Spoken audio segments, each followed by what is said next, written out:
يا اخي هموت على حاجه مسكره، اموت على حاجه مسكره، مش عارف ليه. مقضيها بروتين وكربوهيدرات وخضار. فانا جاي اقول لك اهم الحاجات اللي انت لازم تدخلها وانت بتعمل او انت بتعملي دايت، عشان ما تحسش خالص انك عايز تاكل اي حاجه مسكره، وهقولهم لك بالترتيب. المركز الاول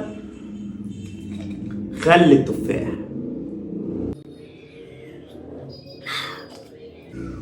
بيساعد على حفاظ مستوى السكر في الدم، يخليه كده. الكروميوم او الكركمين، المركب ده كويس قوي قوي قوي، بيخلي مستويات السكر برضو تبقى قليله. ايه تاني؟ اللهم ذكر.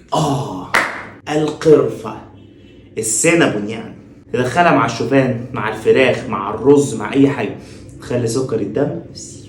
واهم بقى حاجه بس هي صعبه شويه، انك تعرف حاجه اسمها الجلايسيميك اندكس.